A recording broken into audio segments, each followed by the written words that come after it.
Digital യുഗത്തിൽ ഒരു smart ഫോണും ഇന്റർനെറ്റ് കണക്ഷനും ഉണ്ടെങ്കിൽ ആർക്കും എവിടെയിരുന്നും അഭിപ്രായങ്ങൾ രേഖപ്പെടുത്താനും ഉള്ളടക്കങ്ങൾ നിർമ്മിക്കാനും സാധിക്കും.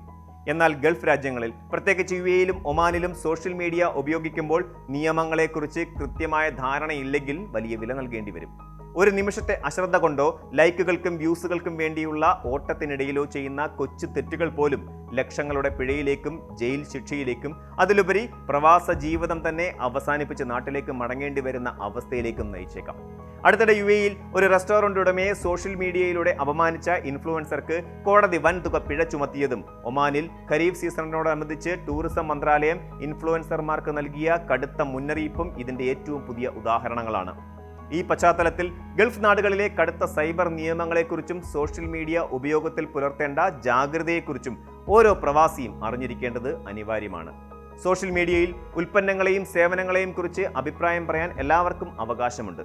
എന്നാൽ ആ അഭിപ്രായ പ്രകടനം എപ്പോൾ വ്യക്തിഹത്യയോ അപകീർത്തിയോ ആയി മാറുന്നു എന്നതിനെക്കുറിച്ച് പലർക്കും വ്യക്തതയില്ല.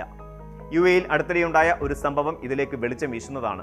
ഒരു പ്രമുഖ റെസ്റ്റോറന്റിലെത്തി അവിടുത്തെ ഭക്ഷണത്തെയോ സർവീസിനെയോ വസ്തുനിഷ്ഠമായി വിലയിരുത്തുന്നതിന് പകരം റെസ്റ്റോറന്റ് ഉടമയുടെ വിശ്വാസ്യതയെ പോലും ചോദ്യം ചെയ്യുകയും വ്യക്തിപരമായി അധിക്ഷേപിക്കുകയും ചെയ്തുകൊണ്ട് ഒരു സോഷ്യൽ മീഡിയ ഇൻഫ്ലുവൻസർ വീഡിയോ പങ്കുവെക്കുകയുണ്ടായി. തന്റെ ഭാഗം ന്യായീകരിക്കാൻ അത് വെറുമൊരു വിമർശനം മാത്രമാണെന്ന് ഇൻഫ്ലുവൻസർ വാദിച്ചെങ്കിലും അന്വേഷണ ഉദ്യോഗസ്ഥരും കോടതിയും അത് അംഗീകരിച്ചില്ല. കച്ചവട സ്ഥാപനത്തിന്റെ അന്തസ്സിനും ഉടമയുടെ വ്യക്തിത്വത്തിനും കോട്ടം വരുത്തിയതിന് ആകെ 81,000 ദിർഹംസാണ് കോടതി ശിക്ഷയായി വിധിച്ചത്. ഇതിൽ 30,000 ദിർഹം ക്രിമിനൽ പിഴയായും 51,000 ദിർഹം താൽക്കാലിക സിവിൽ നഷ്ടപരിഹാരമായുമാണ് ഈടാക്കിയത്. കൂടാതെ കുറ്റകൃത്യത്തിന് ഉപയോഗിച്ച മൊബൈൽ ഫോൺ കണ്ടുകെട്ടാനും വീഡിയോ പൂർണ്ണമായി ഡിലീറ്റ് ചെയ്യാനും കോടതി ഉത്തരവിട്ടു. ഡിജിറ്റൽ സ്പേസിലെ അനാവശ്യമായ വാക്കുകൾ എത്രത്തോളം വലിയ സാമ്പത്തികവും നിയമപരവുമായ ബാധ്യതകൾ വരുത്തിവെക്കുമെന്ന് ഈ കേസ് വ്യക്തമാക്കുന്നു. UAE-യിലെ സൈബർ നിയമങ്ങൾ വ്യാജ വാർത്തകൾ തടയുന്നതിനും ഡിജിറ്റൽ സുരക്ഷിതത്വം ഉറപ്പാക്കുന്നതിനും അതീവ കർശനമായ വ്യവസ്ഥകളാണ് മുന്നോട്ട് വയ്ക്കുന്നത്. പീനൽ കോഡിലെ ആർട്ടിക്കിൾ 425, 426 എന്നിവ പ്രകാരം പൊതുമധ്യത്തിലോ ഡിജിറ്റൽ മാധ്യമങ്ങൾ വഴിയോ ഒരാളെ പരിഹസിക്കുന്നതും വ്യക്തിഹത്യ നടത്തുന്നതും കടുത്ത ക്രിമിനൽ കുറ്റമാണ്. സോഷ്യൽ മീഡിയ വഴി ഒരു വ്യക്തിയെ അപമാനിച്ചാൽ കുറഞ്ഞത് 2.5 ലക്ഷം മുതൽ 5 ലക്ഷം ദിർഹം വരെ പിഴ ഈടാക്കാവുന്നതാണ്. പലരും വിചാരിക്കുന്നത് ഒരു മോശം കമന്റ് ഇട്ട ശേഷം അത് ഡിലീറ്റ് ചെയ്താൽ രക്ഷപ്പെടാമെന്നാണ്. എന്നാൽ കമന്റ് ഡിലീറ്റ് ചെയ്താലും അതിന്റെ സ്ക്രീൻഷോട്ടോ മറ്റ് ഡിജിറ്റൽ തെളിവുകളോ ഉണ്ടെങ്കിൽ ശിക്ഷയിൽ നിന്ന് ഒഴിഞ്ഞു മാറാൻ സാധിക്കില്ല. ഇതിനെല്ലാം പുറമെ സൈബർ കുറ്റകൃത്യങ്ങളിൽ ഏർപ്പെടുന്ന വിദേശികളെ ശിക്ഷാ കാലാവധി പൂർത്തിയാക്കിയ ശേഷം രാജ്യത്ത് നിന്ന് നിർബന്ധപൂർവ്വം നാടുകടത്താനും നിയമത്തിൽ വ്യവസ്ഥയുണ്ട്. അതുപോലെ തന്നെ തെറ്റായ വിവരങ്ങളും വ്യാജ വാർത്തകളും രാജ്യ സുരക്ഷയെ ബാധിക്കുന്ന ദൃശ്യങ്ങളും പ്രചരിപ്പിക്കുന്നത് വലിയ തടവ് ശിക്ഷ ലഭിക്കാവുന്ന കുറ്റമാണ്.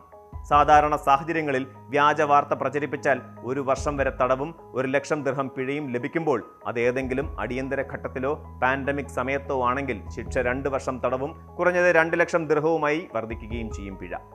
UAE-യിലെ പോലെ തന്നെ ഒമാനിലും ഡിജിറ്റൽ ഉള്ളടക്കങ്ങൾക്കും പരസ്യങ്ങൾക്കും കനത്ത നിയന്ത്രണങ്ങൾ നിലവിലുണ്ട്. പ്രകൃതി ഭംഗി തുളുമ്പുന്ന ദോഫാർ ഗവർണറേറ്റിലേക്ക് ഖരീഫ് സീസൺ ആസ്വദിക്കാനെത്തുന്ന ലക്ഷക്കണക്കിന് സന്ദർശകരെ ലക്ഷ്യമിട്ട് സോഷ്യൽ മീഡിയയിൽ വലിയ രീതിയിലുള്ള പ്രചാരണങ്ങളാണ് നടക്കാറുള്ളത്. എന്നാൽ ഇത്തവണ ഒമാൻ പൈതൃക ടൂറിസം മന്ത്രാലയം ഇൻഫ്ലുവൻസർമാർക്കും പരസ്യദാതാക്കൾക്കും കനത്ത ജാഗ്രതാ നിർദ്ദേശമാണ് നൽകിയിരിക്കുന്നത്. സമൂഹ മാധ്യമങ്ങളിലെ പ്രശസ്തമായ പല ഇൻഫ്ലുവൻസർമാരും ഒമാൻ ടൂറിസം വകുപ്പിന്റെ കൃത്യമായ ലൈസൻസ് ഇല്ലാത്ത ഹോട്ടലുകളെയും ഹോം സ്റ്റേകളെയും അനധികൃത കെട്ടിടങ്ങളെയും വൻതോതിൽ പ്രൊമോട്ട് ചെയ്യുന്ന പ്രവണത വർദ്ധിച്ചു വരുന്നതായി മന്ത്രാലയം കണ്ടെത്തിയിട്ടുണ്ട്. ഇത്തരം അനധികൃതമായ താമസ സൗകര്യങ്ങളുടെ പരസ്യങ്ങൾ നൽകുന്നവർക്കെതിരെ കടുത്ത നിയമ നടപടികൾ സ്വീകരിക്കുമെന്നാണ് ഒമാൻ ഭരണകൂടം മുന്നറിയിപ്പ് നൽകിയിരിക്കുന്നത്. മിനിസ്റ്റീരിയൽ റെസൊല്യൂഷൻ അനുസരിച്ച് മുൻകൂട്ടി അനുമതിയില്ലാത്ത പദ്ധതികളോ ലൈസൻസ് ഇല്ലാത്ത സേവനങ്ങളോ സോഷ്യൽ മീഡിയ വഴി മാർക്കറ്റ് ചെയ്യുന്നത് പൂർണ്ണമായും നിയമവിരുദ്ധമാണ്. ഈ നിയമങ്ങളെല്ലാം കേവലം നിയന്ത്രണങ്ങൾ മാത്രമല്ല, മറിച്ച് രാജ്യത്തെത്തുന്ന വിനോദസഞ്ചാരികളുടെയും ഉപഭോക്താക്കളുടെയും സുരക്ഷ ഉറപ്പാക്കുന്നതിന് വേണ്ടിയുള്ളതാണ്. കൃത്യമായ സുരക്ഷാ മാനദണ്ഡങ്ങളോ ഇൻഷുറൻസ് പരിരക്ഷയോ ഇല്ലാത്ത ലോഡ്ജുകളിലും ഹോം സ്റ്റേകളിലും ആളുകൾ താമസിക്കുമ്പോൾ എന്തെങ്കിലും അപകടങ്ങൾ സംഭവിച്ചാൽ അതിനുത്തരവാദികൾ ആരുമില്ലാത്ത അവസ്ഥ വരികയാണ്.